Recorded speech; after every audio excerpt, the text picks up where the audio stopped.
everyone. This is Dr. Stringer. I am back to talk to you this week about health and safety issues in policing. Uh, some of these issues are pretty straightforward, and you probably are aware of them already. Um, so hopefully this will not be too much new information for you all, but we shall see. So I'm sure you all read your chapter, so this will just be a review of some of the key areas and my 2 cents added to whatever you've already written or read in the textbook. So let's do this, people. Let's move on to what is stress. So police work, as you could imagine, is a right stressful profession. Uh, it's not sitting at a desk and recording lectures like I'm doing right now, or teaching a class. You're out there, in very high stress situation, very similar to being in the military and things like that. So this can cause issues. This can cause workplace problems, such as PTSD. Female officers often have issues with sexual harassment as well because policing tends to be quite a boys' club, so to speak, so they can become victims of that as well. And there's also issues of stress that are related to shift work, which can impact your circadian rhythm, which is, what tells you when to go to sleep and when to wake up. And obviously, if you're working the night shift, you're going to be off on that because you're going to be waking up when everyone else is going to sleep, and vice versa. So that can cause some issues with stress as well. The effects of stress. Stress can lead to suicide, although it's not quite more common in policing than in other professions. But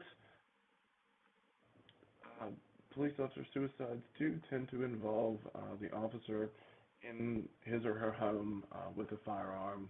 I can, in case you can't imagine, since police have such good access to firearms, they're issued one, they choose that method over others. Anyway, it can also lead to burnout, which can lead to additional exhaustion, being overwhelmed, and things like that. Can also lead stress as well as factors that being involved in situations that are traumatic and stressful can lead to PTSD. As you all know, many people in the military come back with PTSD after going off to war. And for police officers, they are involved in very similar situations sometimes, in gunfires, seeing people that are passed away from gunshots, or from being, traffic accidents, from all sorts of things. It's a very stressful job. For those of you that have ever heard, police officers talk about the war stories, so to speak, it just amazes me that this is, what people are asked to deal with on a daily basis. And so the most recent estimates say that between 7 and 19% of officers actually suffer from PTSD. That's something that we need to really look at, because then we're having officers out there making decisions that have PTSD, people interacting with the public who have PTSD. Could you imagine a police officer that's been shot before is probably going to be much more cautious in dealing with,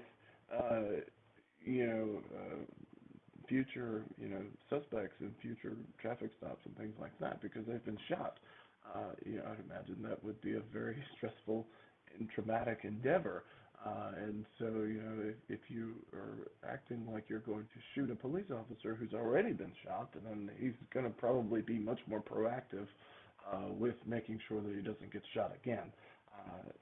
So these are all things to think about, and we need to come up with some sort of ways to deal with this.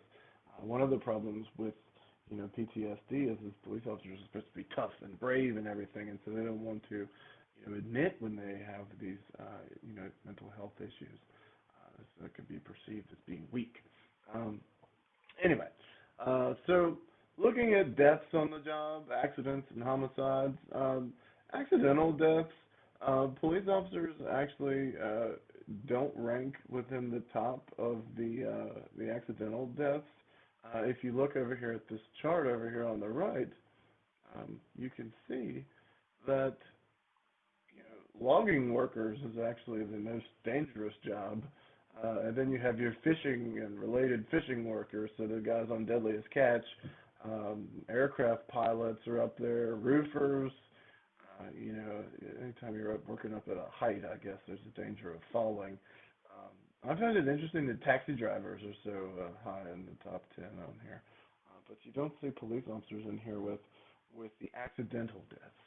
Um, but with homicides, policing does tend to rank fairly high compared to the other professions. Police officers are more likely to be shot and killed than any of the other dangerous professions, perhaps other than the military.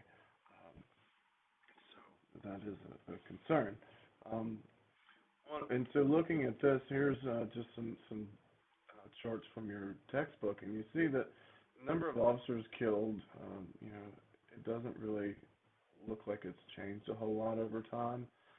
And you see that the accidents have actually gone down, though. And, you think about technology with cars, and we've had seatbelts for a while now, but airbag technology and these crumple zones in the cars and everything have gotten much better over the years, which has probably led to, the reduction in accidental deaths. Um, the felonious killings, you can see they kind of go, starting to go down a little bit there, but then you have this steady rise till you get up to 2011, and then it goes down. So it's not really a steady trend either way. Um, so looking at over here, percent of officers by the circumstances where they're killed. So you can see about 18% is or 19%, if you round up, is an arrest situation. Someone that they're trying to arrest doesn't want to be arrested. Pursuits or stops is another 17%, and then another 14 for investigating suspicious persons. And you can see about half of police officer killings is between these three things, between arrests, pursuits or stops, or investigations of suspicious persons. And then you have your disturbances and things all over on this side. So that's just a little graphic from your textbook, I believe. Anyway, injuries on the job, accidents and assaults. Assaults, 80% involve bodily force. So accidents, and then you can end up with lacerations, abrasions, sprains, broken bones, and so on. But the causes of these accidents and these assaults is 55% is accidental injury. Another 35 is the suspect actions that are non-assault, and about 10% of them are assaults on officers that lead to injuries. Police officers are most likely to suffer injuries when they're using bodily force to subdue someone, when they're using hands-on techniques. And this is why, so many officers have gone towards using the taser and other things that allow them to keep a distance from the suspect versus getting more up close and personal, because the closer you get to a suspect when you're using hands-on techniques, you're more likely to be injured yourself. And so the taser allows them to circumvent that. Also, when you're dealing with people who are in kind of an excited delirium, and they're having mental health issues, or they're psychotic, or they're on heavy stimulant drugs, PCP, and things like that. These other methods of force to get them to be compliant, the pain methods of getting them, forcing compliance, are ineffective. They don't feel pain. However, the taser actually, I don't think it causes a whole lot of pain so much as a tensing up of the muscles, but it actually prevents the person from moving. So you're not just inflicting pain, but you're preventing them from doing anything. So it's really incapacitating their ability to fight back versus, just trying to get them to comply because they feel pain. Anyway, law enforcement officers assaulted. This is an interesting one, and I always like to talk to students about this. So you have your assaults, and of those assaults, most of these are disturbance calls. And you will see that if you ever see police respond to a domestic disturbance call, you'll never see just one police officer show up because domestic disturbance calls are when officers are most likely to be assaulted. There is a lot of heated emotions there. It's usually, a wife and a husband. The husband's assaulted the wife, or vice versa, or a partner, or something like that. And these things get heated very quickly. And the police officer is trying to get things under control.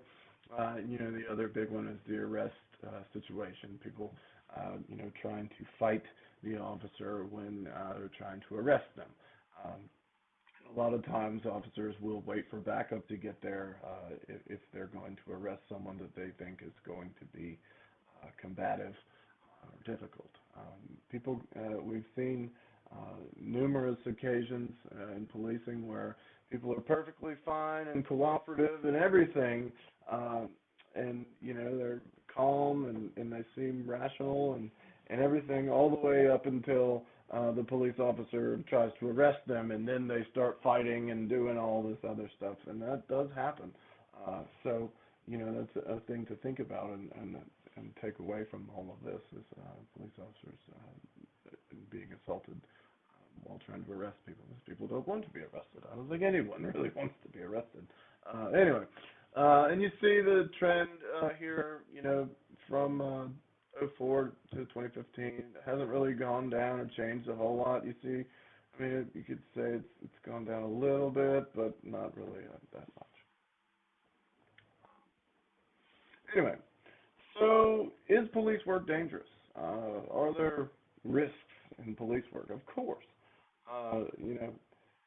Bulletproof vests can stop bullets. For those of you that don't know, the Kevlar won't stop a rifle round. You have to have a plate to do that, and you usually have a big one here and a big one in the back. Some people have side plates, but if a bullet doesn't hit where one of those plates is, and it's a rifle round, it just hits that Kevlar. It will go right through that if it's a 223 or a rifle round, any kind of rifle round, really. But anyway. And like I already said, 40% of injuries occur during arrest situations. More likely to be injured when using bodily force, and less likely to be injured when using weapons-based force. Like a taser or a baton, pepper spray, things like that. Things that help keep you some distance between yourself and the suspect. Go figure, right? It's pretty self-explanatory and common sense, I would think, but research actually backs that up. And of course, body armor can help reduce fatalities. If you have a bulletproof vest. When I was younger, probably when I was about most of your age, it wasn't really that common for police officers to wear vests. Some of them did, but many of them didn't. Of course, the SWAT team wore vests all the time because they're the SWAT team when they were going into a house or something. But other than that, many officers didn't wear bulletproof vests. Nowadays, it's the complete opposite, where pretty much every police officer wears a vest, especially when they're on duty, because you never know when you're going to be shot, and they don't want to be shot and not have a vest on. Anyway, and there's been a lot of technological advances with vests over the years. They're not quite as big and bulky as they once were, and they're much cheaper than they used to be, or more economical, so to speak. Anyway, foot pursuits are another big risk, believe it or not. And this is something that a lot of people don't think about, but police officers get injured a lot when they're in foot pursuits. And this can be from, climbing fences, uneven terrain, twisting ankles, stuff like that, things that the suspects do. You think about it, it's a big risk. And, I'd certainly rather be in a foot pursuit than a car pursuit, because you never know what's going to happen in a car. You're more likely to be injured in a vehicle accident, which is the next point here. And so 9% of police injuries are actually due to vehicle accidents. And they're 4 times more likely to be killed in a vehicle accident than be shot. 17 times more likely to be injured in a vehicle accident, than anyone else. So only 5% of accidents result from a vehicle pursuit. Many officers get in accidents just driving around on patrol and things like that. So, you have this risk, and of course we all, have this risk of being in car accidents. It's not just exclusive to the police. One police officer told me one time, he's a sergeant back up north, but he said, you know what? I'd rather be involved in a shootout than be involved in a high-speed pursuit. Because a high-speed pursuit, you never know really what's going to happen. And of course, they have training for high-speed pursuits and all these other things. But he said, I'd rather be in a shootout than a high-speed pursuit because I know I'm much more likely to be involved or to be injured in a vehicle accident than I am to be, in a shootout because I know that I'm probably a better shot than the person that would be shooting at me, which is probably true unless that person has, some significant military background with shooting or things like that. Anyway, so some other risks to think about. You have to think about police vehicle pursuits and those policies, and their really trend is towards limiting discretion when it comes to vehicle pursuits. A lot of departments are saying we have a no pursuit policy, and I told you all the joke last week about the officer who didn't engage in the foot pursuit because of the no pursuit policy, which is funny. But because of the dangers, it's not only dangerous for the police and the suspect, but for bystanders or other people on the road. So that can really lead to issues and a danger to society because of this pursuit. And if you know who the person is, you've got their license plate number, you can just go to their house and wait for them in many circumstances. So that's one of the reasons why they say, well, we're not going to pursue them because that, kind of, they're trying to balance out this interest in capturing suspects versus public safety, and they're essentially saying, well, the dangers of the pursuit really outweigh the need to pursue this person because we can just catch him later. And so that's how that works out.